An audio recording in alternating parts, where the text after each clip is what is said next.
자, 우리나라 여성 폐암의 87%가 비흡연자입니다.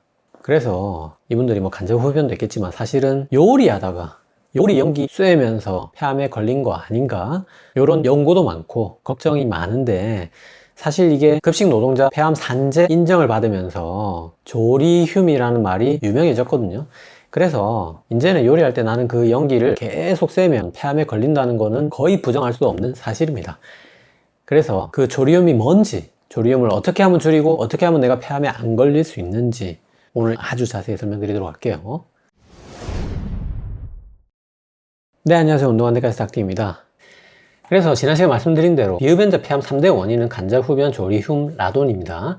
그래서 조리움이 뭐냐? 조리움이 보통 이제 식용유죠. 아니면 지방 이런 게 타면서 나오는 유증기를 말하는 건데, 수증기 아니고 유증기입니다. 기름증기죠.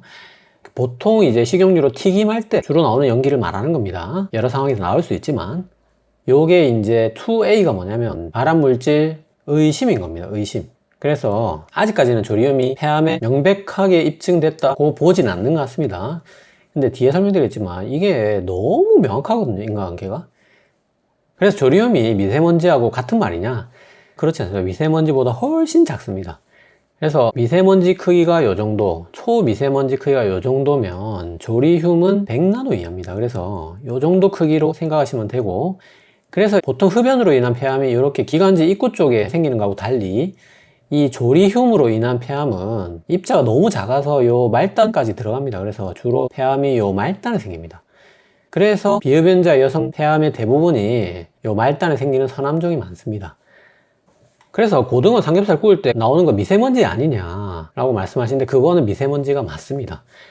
그래서 오늘 말하는 조리움하고 별도로 고등어나 삼겹살을 굽게 되면 초미세먼지, 그러니까 이 정도 크기 애들이 대량으로 나옵니다. 그래서 미세먼지 많으니까 나가지 마세요 라고 하는 그 기준보다 25배, 삼겹살은 15배 정도 초미세먼지가 집에 가득 차게 됩니다.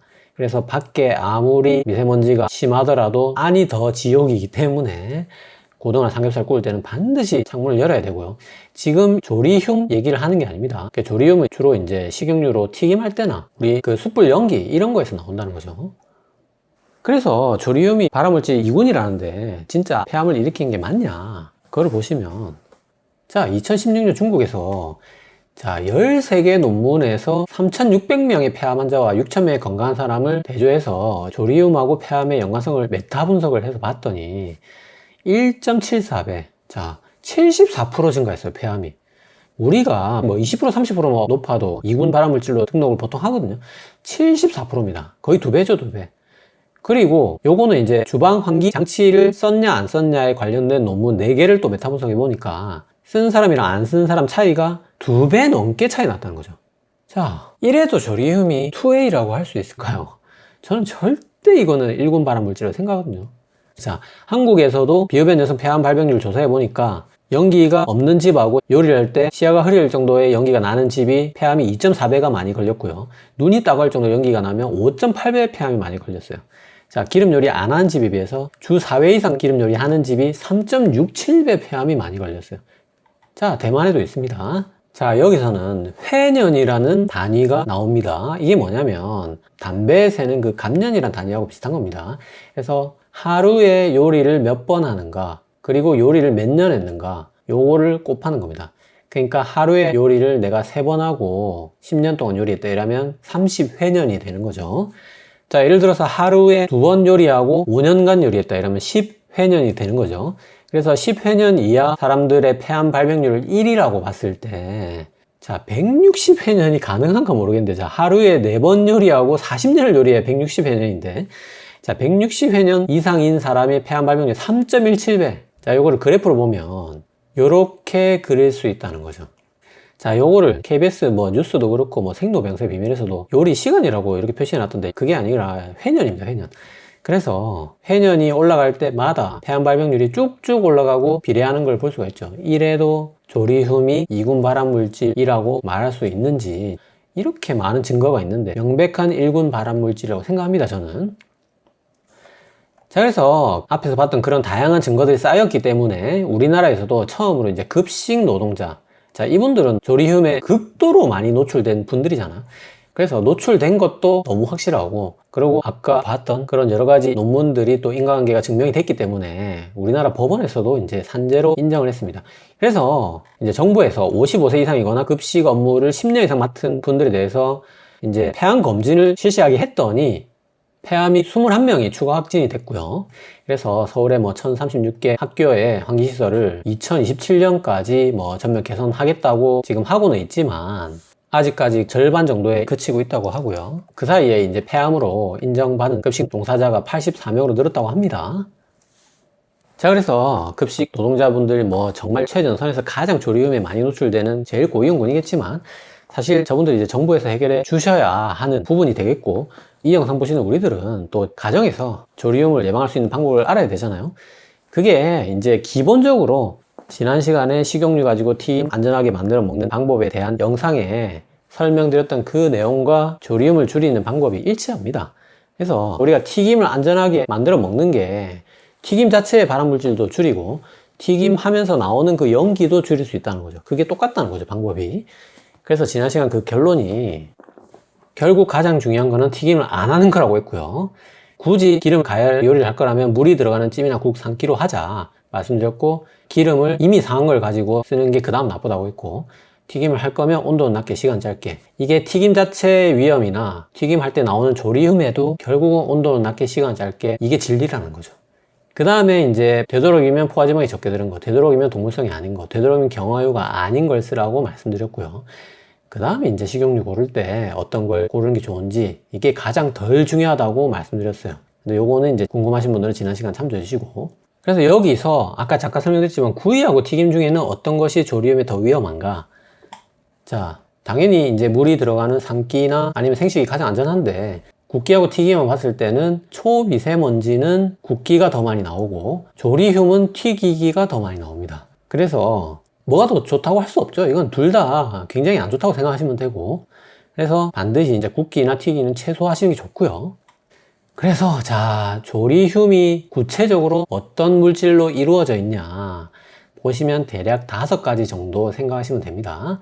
그게 이산화질소, 일산화탄소, 벤젠, 다환방향족 탄화수소, 알데히드, 이렇게 5가지고요.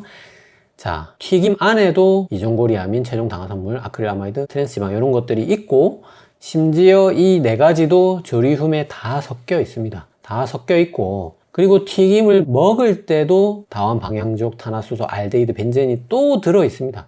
그래서 이 애들은 조리흉과 튀김 양쪽에 골고루 다 들어 있지만 다환방향족 탄화수소나 알데히드는 주로 조리움에서 좀 더 중요하기 때문에 제가 이쪽에 그려놓은 거예요. 그래서 절대 여러분 오해하시면 안 됩니다. 이 애들이 조리움에 없는 것도 아니고 튀김에 이 애들이 없는 것도 아닙니다. 다 같이 들어 있습니다. 그래서 이거를 이제 발암물질만 뽑아서 정리를 하면 이렇게 정리를 하시면 돼요. 자, 그래서 이 물질들을 오늘 하나하나 다 설명을 드릴 수는 없잖아요. 그래서 자, 다방탄 중에 벤조피렌하고 알데히드 중에 아크릴레인, 딱 그 2개만 좀 자세히 알아보고, 그리고 그 물질들을 포함한 전반적인 조리움 줄이는 방법에 대해서도 또 오늘 자세히 설명드릴게요. 자, 그래서 조리움을 줄이는 우선순위를 결론부터 말씀드리면, 아까 식용유 측면에서는 지난 시간 결론이라고 말했던 그 5단계 그대로 그냥 생각하시면 되고요. 자, 그 다음에 조리움이 발생했을 때 그거를 배기나 환기하는 측면에서는 이런 순서로 중요하다고 생각하시면 됩니다. 요거는 또 뒤에 자세히 설명드리도록 할게요. 자, 그래서 여기서 일단 다환방향족 탄화수소 다방탄부터 볼게요. 자, 다환이 뭐냐면 이렇게 고리가 많다는 거야. 그래서 이런 애들을 이제 다방탄이라고 하는데, 이런 뭐 화학적인 건 몰라도 됩니다. 요게 이제 석탄, 석유, 뭐 산불, 담배, 숯불, 이런 뭔가 나무나 아니면 고기나 이런 유기물이 불완전 연소될 때, 무언가 연기를 내면서 숯을 만들면서 이렇게 탈 때, 이럴 때 나오는 게 다방탄입니다. 이 다방탄이 한 50개 정도 되는데 그 중에서 무려 16개가 발암물질입니다. 대표적인 게 벤조피렌인 거고요. 그래서 뭐 피부암, 폐암, 방광암 이런 거 이미 다 입증이 됐고, 그래서 우리가 주로 요리할 때 나오는 게 뭐 벤조 에이피렌, 그리센, 뭐 디벤즈 AH, 안트라센 이런 것들이 있습니다. 보시다시피 이제 고리가 굉장히 많죠. 그래서 다환 방향족 탄화수소고, 요 중에 우리는 이제 벤조피렌만 볼 거고요. 정식 이름은 이제 벤조 에이피렌인데 오늘 이 시간에는 이제 줄여서 벤조피렌이라고 제가 부르도록 하겠습니다. 요 벤조피렌이 1급 발암물질인데, 얘가 이제 우리 발암물질에 보고 담배에 들어 있습니다. 이제 굴뚝 이런 데서 처음 발견됐다고 하고요.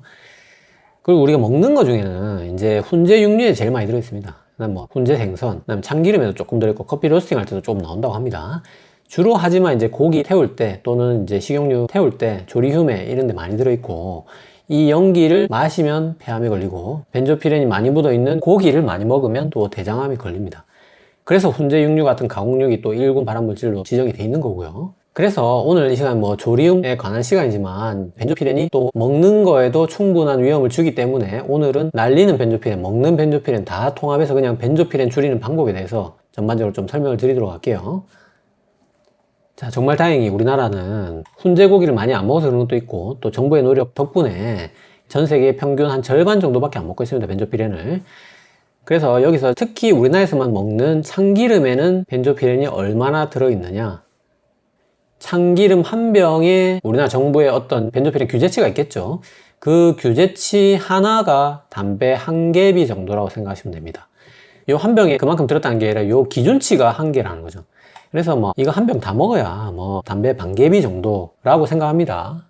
자, 그래서 정부에서 참기름을 만드는 과정에서 벤조피렌이 어쩔 수 없이 생성될 수밖에 없기 때문에 이런 수많은 감시를 하고 있습니다. 이 과정에서 이렇게 해야 되고 이 과정에서 이렇게 해야 되고 다 규제가 들어가고 있습니다. 그래서 이런 노력 덕분에 우리가 담배 한 개비 이하로 참기름 한 병에 벤조피렌을 먹고 있는 거고요. 자, 그러면 난 담배도 안 피고 훈제고기도 안 먹고 참기름이랑 커피는 나라에서 규제하고 있다고 하니까 나는 벤조피렌 안전하겠네, 그렇게 생각할 수 있는데 지금부터 잘 들으세요. 자, 우리가 고기를 숯불에 구울 수가 있잖아요. 숯불에 구운 닭다리 하나, 닭다리 하나에는 담배 몇 개비의 벤조피렌이 들어있을까요? 자, 여러분 잠깐 제가 시간을 드릴 테니까 한번 맞춰보세요. 아까 참기름 한 병 규제치가 담배 한 개비라 했잖아요. 그러니까 뭐 닭다리 한 개면 담배 한 5개비? 10개비? 정답은 담배 3갑만큼 들어있습니다. 자, 60개비입니다. 60개비. 자, 더 놀라운 거 보여드릴게요. 숯불 삼겹살구이 1인분에 벤조피렌이 담배 7갑만큼 들어있습니다. 7갑입니다. 7갑. 자, 제가 이거 진짜 맞나 싶어서 너무 놀라가지고 모든 자료 다 찾아보고 제가 직접 수기로 다 계산해봤어요. 7갑이 진짜 맞더라고요. 근데 정말 다행인 거는 우리가 숯불로만 안 먹으면 돼요. 자, 이거를 후라이팬에 구우면 벤조피렌이 100분의 1로 감소합니다. 자, 참숯불구이가 19.9 ppb, 후라이팬에 구우면 0.19로 100분의 1로 줍니다. 그리고 정말 더 다행인 거는 삶으면 벤조피렌은 전혀 생성되지 않습니다. 자, 그래서 여기서 잘 보시면 참숯이 있고 또 성형탄이 있잖아요. 자, 성형탄이 더 몸에 안 좋다고 보통 알려져 있는데 참숯에 비해서 절반 정도밖에 벤조피렌이 안 나왔어요. 그래서 성형탄이 더 괜찮은가? 이렇게 생각할 수 있는데, 자, 우리가 벤조피렌만 1군 발암물질이 아니라는 거죠. 자, 조리움에는 포름알데히드도 있습니다. 자, 근데 이게 참숯하고 성형탄을 비교했을 때 포름알데히드는 자, 참숯이 0.03인데 성형탄이 27.9. 자, 믿을 수 없는 용량의 발암물질이 생성이 됐어요. 자, 그래서 참숯이 안 좋냐 성형탄이 안 좋냐, 저는 당연히 성형탄이 훨씬 더 안 좋다고 생각합니다. 이게 뭐 접착제 성분도 나오고 해서 뭐 유독가스가 엄청나게 나온다고 그렇게 알려져 있거든요. 그래서 이거에 대해서 다른 영상에 제가 자세히 설명드리겠지만, 일단 지금 여러분 보시다시피 숯불구이 자체가 최악인 거예요. 자, 여러분 우리가 캠핑 가서 삼겹살을 숯불에 구워가지고 누가 1인분만 먹습니까? 2인분, 3인분 먹잖아요. 또 양꼬치집 숯불구이 나오잖아요. 근데 아까 봤듯이 벤조피렌이 담배 7갑, 또 포름알데히드 나오잖아요. 여러분 특히 고기 석쇠에 굽다가 기름 한 방울 그 숯에 딱 떨어지잖아요. 그러면 연기 팍 나잖아요. 자, 그 연기가 발암물질 파티입니다. 파티. 완전히 종합 선물 세트로 펑 터지는 겁니다, 그냥. 그래서 캠핑 가서 삼겹살 굽고, 이건 뭐냐면 고기를 디젤차 배기가스에 싹 적셔가지고 먹는 거랑 똑같은 거예요. 그러니까 숯불구이는 여러분 건강을 위해서 정말 안 드시는 게 좋습니다. 그래서 자, 돼지고기 이렇게 드시면 됩니다. 자, 수육, 돼지국밥, 찌개. 자, 물이 들어가는 가열 요리로 먹는 겁니다. 물이 들어가게 되면 절대로 이 요리의 온도가 100도를 넘을 수가 없습니다. 기름에서 벤조피렌이나 포름알데히드나 이런 유독 발암물질이 생성되는 게 대부분 120도 내지는 180도 이상에서 생성되거든요. 그래서 이런 걸로 먹으면 됩니다. 이게 충분히 맛있잖아요. 얼마든지 이런 방식으로 돼지고기도 충분히 맛있게 먹을 수 있다는 거죠. 그래서 물론 우리가 벤조필에는 흡연자라면 담배에서 가장 많이 노출될 거고, 또 만약에 급식 노동자라면 요리하다가 또 많이 노출되겠지만, 나는 비흡연자의 급식 노동자도 아니라면 우리가 벤조피렌을 가장 많이 노출당하는 거 1티어가 훈제고기, 탕고기, 숯불고기라는 거죠. 요게 3대장이라는 겁니다. 그 다음에 우리가 뭐 길에서 디젤차, 배기가스, 대기오염, 미세먼지, 그 다음에 간접흡연 이런 게 2티어고, 그 다음이 이제 조리유미 아닌 이제 먹는 거 튀김, 그 다음에 뭐 참기름 이런 게 이제 그 다음이 된다는 거예요. 그래서 뭐 요건 알겠는데 우리가 뭐 훈제고기 많이 먹냐? 정말 다행히 아까 말했지만 우리는 훈제고기를 거의 먹지 않습니다. 왜냐? 자, 우리나라에서는 이거를 햄이라 부르고 이거를 특별히 수제미라 부른다는 것 자체가 이거를 그만큼 많이 안 먹는다는 얘기거든요. 근데 요거는 이제 훈제 향을 인위적으로 넣은 거라고 합니다. 그래서 여기에 뭐 아질산 나트륨 이런 위험은 있겠지만 최소한 벤조필에는 이거보다는 훨씬 적다는 거죠. 오리고기도 실제로 훈제 방식이 아니라 훈제 향만 입힌 그런 것들이 많다고 합니다. 그래서 그게 뭐 아까 말한 대로 아질산 나트륨 이런 거에 위험이 있을지언정 최소한 벤조필에는 거의 걱정 안 해도 된다는 거죠.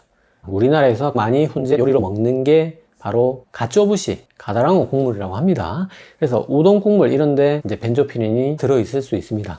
그래서 요것도 이렇게 우리나라 식약처에서 다 관리를 하고 있습니다. 그래서 가쪼부시 만드는 과정에서 벤조피렌이 생성되지 않도록 이렇게 하나하나 모든 과정에서 다 규제를 하고 있고, 또 고추 말리는 거에서 벤조피렌이 또 생성될 수 있기 때문에 그런 것도 다 관리 감독을 하고 있다고 합니다. 그래서 이런 노력으로 벤조피렌을 적게 먹고 있는 거고요.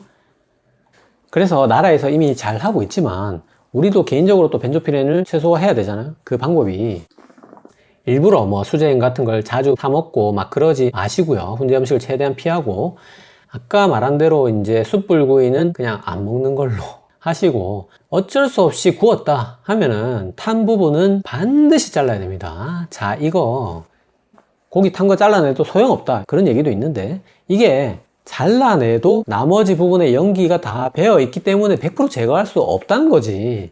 벤조필에는 그 고기 탄 부분에 가장 많이 포함되어 있는 게 맞아요. 그래서 그거라도 잘라내고 먹어야 되는 게 맞고, 그걸 자르는 거는 굉장히 큰 효과가 있는 게 맞습니다. 그래서 우리나라 식약처 벤조필의 저감화 가이드라인에도 반드시 탄 부분은 제거하고 섭취하도록 이렇게 명시를 하고 있고요. 아까 말한 대로 이제 굳이 꼭 숯불구이를 한다면 절대 기름이 숯에 떨어지지 않도록 최대한 노력을 하셔야 됩니다. 그리고 이 지침에 보시면 놀랍게도 채소와 함께 삼겹살을 구워 먹으면 벤조피렌 독성을 낮출 수 있다, 이런 재밌는 얘기가 있어요. 그래서 여러분들 고기 구워 드실 때는 이렇게 상추, 마늘 이런 거 반드시 같이 드시기 바랍니다. 그래서 뭐 상추도 좋지만 미나리, 샐러리, 양파 이런 거는 벤조피렌 저감률이 더 좋기 때문에 이런 거 삼겹살 구워 먹을 때 많이 넣어 드시면 됩니다. 자, 그래서 또 한간에는 아예 탄고기가 암이랑 상관없다, 논문을 보고 뭐 계산을 해서 탄고기 2톤을 먹어야 암이 생긴다 뭐 그런 걸 계산을 하는 영상도 봤는데, 자, 정말 탄고기가 암을 유발하는지, 그리고 어떻게 하면 고기를 먹으면서 암 발생률을 낮출 수 있는지, 그런 모든 방법에 대해서는 제가 또 영상 한 편으로 자세히 설명드리도록 할게요. 그 영상 참조해 주세요. 자, 그래서 다방탄 중에 벤조피렌 알아봤고, 자, 알데히드 중에는 이제 뭐 포름알데히드도 있지만 오늘은 아크릴레인 하나만 좀 알아보도록 할게요. 자, 기본적으로 알데히드는 주로 이제 지방이 산화되면서 나오기도 하지만 또 아뮨산과 당의 마이야르 반응으로 생성되기도 합니다. 지난 시간 설명드렸지만 마이야르 반응이라는 게 맛있어지는 과정 플러스 발암물질 생성 과정이라고 생각하시면 돼요. 그래서 이게 포름알데히드는 비인도암 백혈병, 뭐 아세트알데히드는 간암, 아크릴레인 폐암 이런 다양한 암들과 연관성이 입증이 다 되어 있습니다. 그래서 기름을 끓이거나 튀기게 되면 이제 산패되면서 이런 과정으로 알데히드가 만들어지는 거고요. 알데히드 삼총사가 포름알데히드, 아세트알데히드, 아크릴레인 이렇게 세 가지 있는데 오늘은 이 아크릴레인만 알아보도록 할게요. 자, 그래서 아까 말씀드린 대로 고기를 삶는 게 제일 좋고, 굽는다면 반드시 후라이팬에 구우세요. 자, 석쇠에 구우면 방금 말씀드렸던 포름알데히드가 허용치보다 이게 몇 배입니까? 6배 많이 나옵니다. 자, 벤젠은 얼마죠? 자, 60배 많이 나옵니다. 자, 그냥 숯불구이는 안녕합시다. 그래서 우리 학교 급식실에 포름알데히드를 보니까 도대체 장조림에 왜 이렇게 조리염이 많이 나오는지 모르겠는데, 포름알데히드가 기준치 300인데 17,000. 탕수육 당연히 많이 나올 것 같고, 비빔밥도 어디서 나오는 건지 800이 나왔고요. 자, 오늘 설명드릴 아크릴레인도 자, 탕수육에서 당연히 많이 나오겠죠, 이게. 아크롤레인이 기준치 이상으로 검출이 됐고요. 자, 그래서 이 아크롤레인이 주로 기름 성분 중에 오메가3가 타면서 많이 생성됩니다. 기본적으로 오메가3가 열을 가하면 이제 제일 산패가 잘 되기 때문이거든요. 그래서 조성을 보시면 들기름하고 아마씨유가 굉장히 오메가3가 많고, 그래서 제가 지난 시간에 절대 이 들기름으로 달걀 후라이 해 드시지 마시라고 설명을 드렸었고요. 실제로 2013년 일본에서 기름을 가지고 가열을 해보니까 들기름이 압도적으로 아크롤레인이 많이 생성된 걸 알 수가 있어요. 아크롤레인이 생성되는 비율이 오메가3와 비례하더라, 이런 논문이 있었고요. 그래서 들기름으로 달걀 후라이 해 먹으면 무조건 안 걸리냐? 제가 지난 시간에 당연히 그런 건 아니라고 설명드렸어요. 하지만 분명히 확률이 올라갑니다. 그래서 들기름 달걀 프라이 매일 해 먹으면 흡연자와 마찬가지일 거라고 제가 지난 시간에 설명드렸고, 그런 들기름으로 안전하게 달걀 후라이 해 먹을 수 있는 방법도 다다음 시간쯤에 제가 충분히 자세히 설명드릴 건데, 가능하면 들기름은 가열하지 말고 비빔밥이나 이런 데 그냥 생으로 뿌려 드시는 걸 추천드립니다.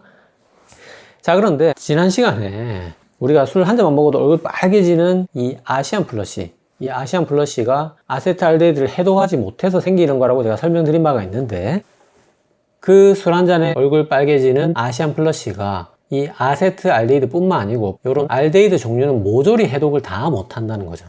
그래서 술 한 잔에 얼굴 붉어지는 아시안 플러시 체질이면 조리휴메도 굉장히 조심해야 된다고 제가 지난 시간에 설명드렸었어요. 그래서 이게 아시안 플러시도 두 종류가 있습니다. 우리가 술 한 두세 잔 정도 마셔야 얼굴이 붉어지는 이형 접합체가 있고요. 요분들이 우리나라 전 국민의 31% 정도 됩니다. 굉장히 많죠. 그 다음에 아예 술 냄새만 맡아도 빨개지거나 술 한 잔 먹으면 응급실 실려가야 되는 이분들을 동형접합체라고 부릅니다. 그래서 두 종류가 있는데, 다행히 동형접합체는 우리나라 인구 1% 정도밖에 안 됩니다. 근데 제가 아시안 플러시 영상 거기 댓글을 보니까 이 동형접합체에 해당하시는 분들이 굉장히 많더라고요. 자, 이분들은 안타깝게도 알데히드 분해력이 4% 정도밖에 안 남아 있습니다. 일반인 분해력의 96%가 소실이 돼 있어요.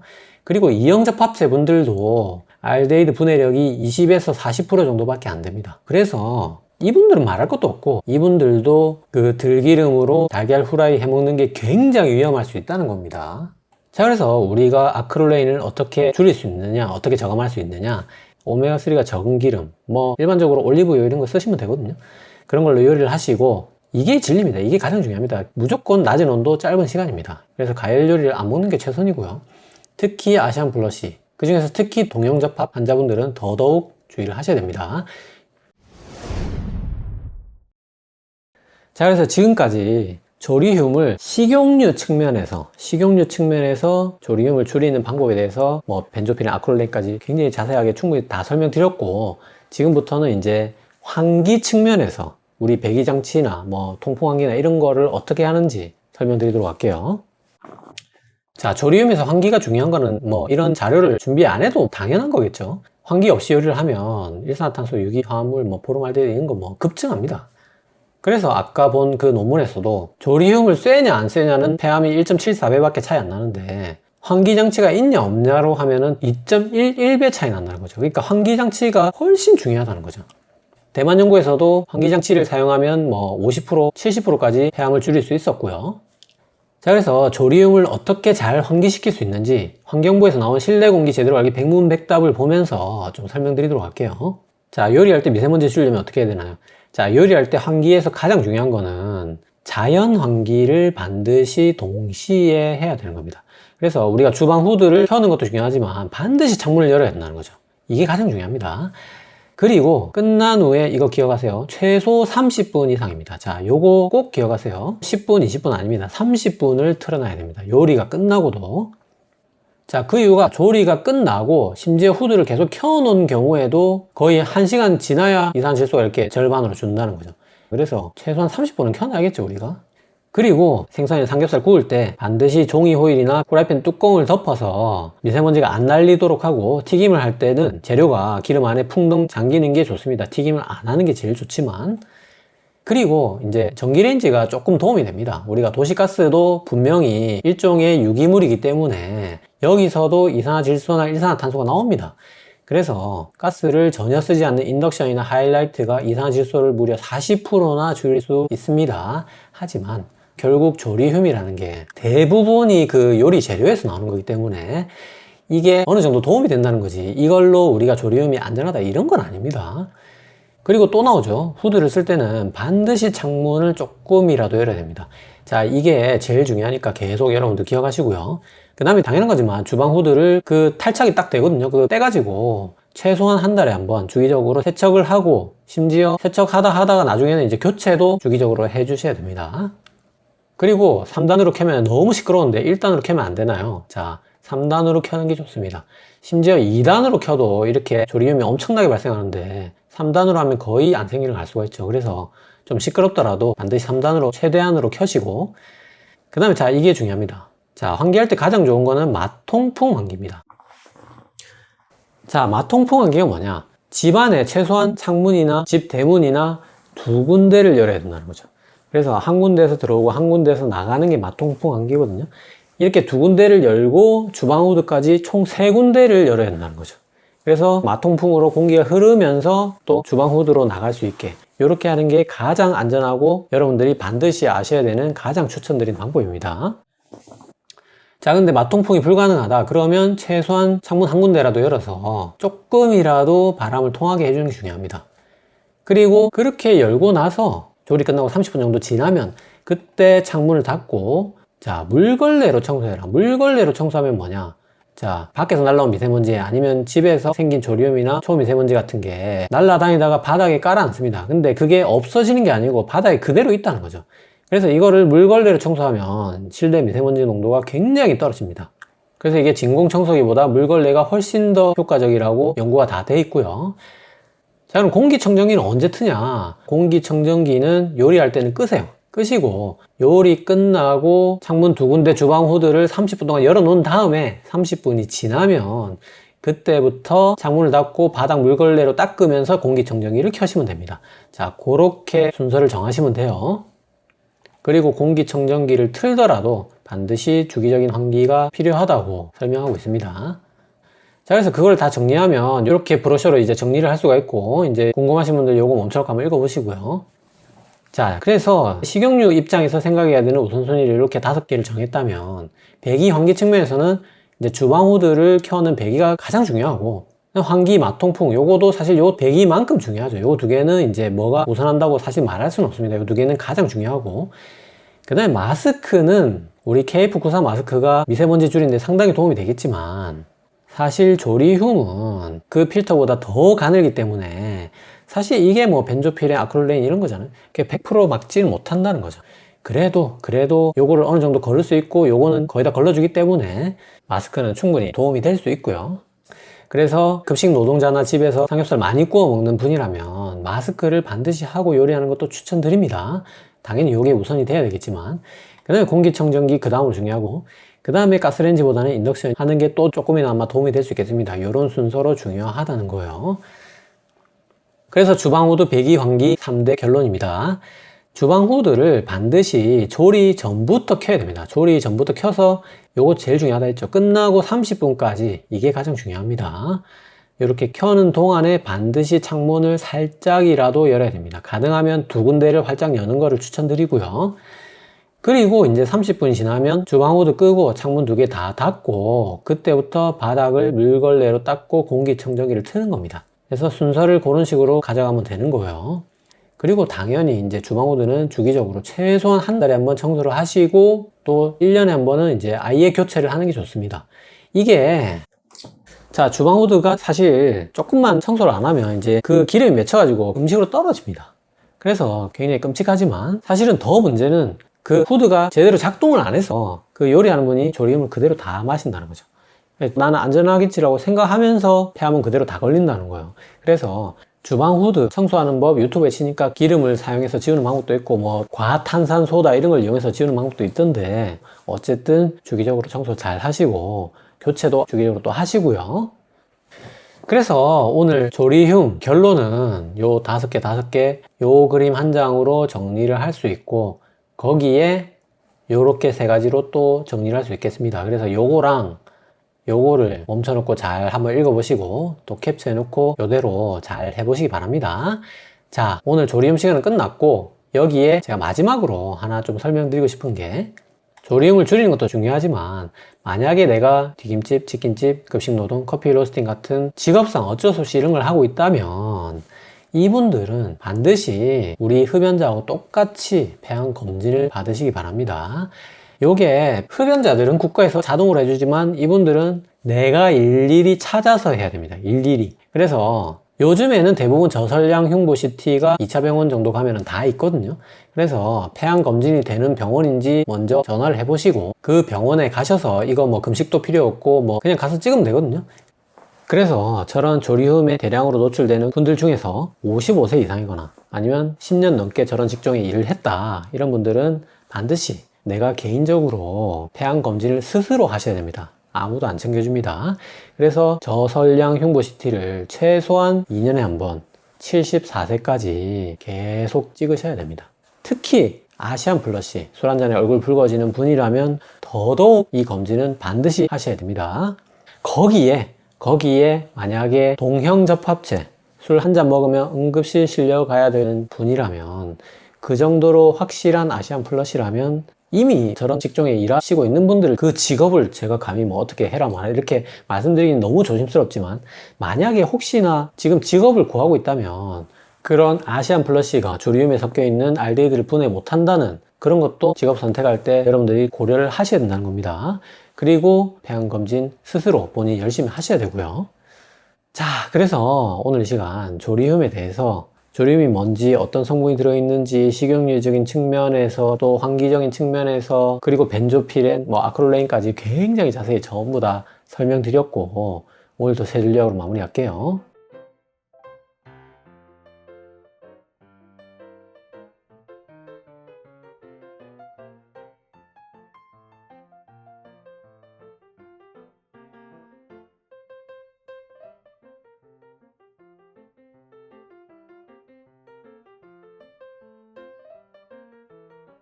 자, 오늘 영상 도움이 되셨나요? 도움이 되셨다면 구독은 여기, 관련 영상은 여기 봐주세요.